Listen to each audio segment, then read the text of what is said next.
Bonjour Michel Zerbib. Bonjour Léa Moscona. Et on vous retrouve comme tous les jours. Vous suivez le procès du 13 novembre 2015. Alors ce procès hors norme se poursuit chaque jour. Et Radio J, avec vous, Michel, a décidé de le suivre quotidiennement pour en attester l'importance. Avant de parler de l'audience, revenons sur l'organisation de ce tribunal spécialement composé. Oui, comme si vous y étiez, puisque ces débats sont interdits au public.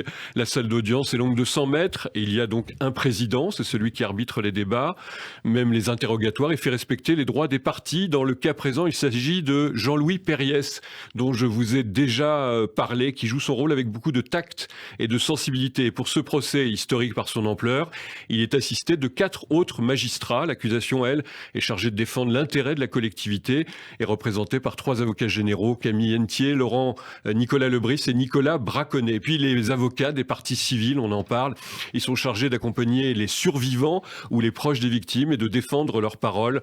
On en compte environ 300 pour ce procès. Les avocats de la défense, bien évidemment, défendent les accusés. Ce sont eux qui plaideront en dernier avant que le verdict ne soit rendu. Dans le box des accusés, 20 personnes sont poursuivies, mais il y a 14 présentes et 3 personnes qui comparaissent libres. Parfois, ils prennent la parole quand le président le leur accorde. On y reviendra. Oui, et il est toujours aussi difficile et déchirant, Michel, d'écouter les témoins qui défilent à la barre. Nous sommes toujours dans la nuit du 13 novembre, dans la salle de spectacle théâtre. Ouais, il faut se resituer dans cette salle de spectacle Bataclan pour un concert festif. Et cette nuit va être la nuit de la folie meurtrière. Et oui, Léa, chaque témoignage mériterait d'être publié d'ailleurs dans ce procès, ce qui sera sans doute fait.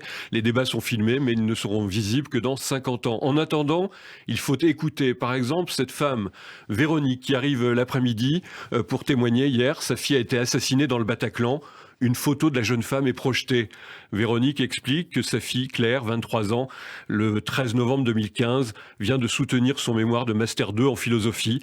À la barre, la femme, très émue, raconte la passion de sa fille pour le rock. « Claire est mon enfant unique, dit-elle au présent. Elle est attentive, chaleureuse, perfectionniste. Je suis admiratif de la femme qu'elle est devenue. » C'est seulement le mardi 17, 2 jours après, qu'on annonce que sa fille Claire est décédée. Ce qui a dévoré mon cœur, c'est d'avoir pensé tout le temps qu'elle pouvait encore être vivante. Aujourd'hui, Véronique le dit, j'ai un besoin viscéral d'entendre chaque détail, comprendre ce que ma fille a vécu, comprendre les faits, comprendre pourquoi. Et hier, c'est toute une famille qui est venue parler de Nicolas, mort au Bataclan, père de 3 enfants, une famille recomposée dont 2 de ses fils sont venus raconter à la cour leur douleur permanente depuis ce funeste jour. Ouais, c'est un des moments de ce procès qui a frappé les imaginations, a bouleversé une fois de plus la destruction d'une famille, celle de Nicolas, 43 ans, qui était au Bataclan avec sa dernière compagne, Caroline. Elle va être blessée, parvenir elle à s'extraire de la salle, mais elle ne peut rien faire pour son compagnon qu'elle a vu grièvement blessés, en l'occurrence les enfants qui diront crions dans la rue, ils l'ont tué, je ne reverrai plus mon papa, a même demandé le petit frère, la dernière compagne de ce brillant chercheur. Et puis il faut le dire, un couple a survécu à cette folie meurtrière. Hier, on en a parlé. C'était notamment une femme algérienne musulmane qui a expliqué à la cour de façon très forte que si les islamistes n'ont pas gagné en Algérie, ils ne gagneront pas en France. Merci Michel.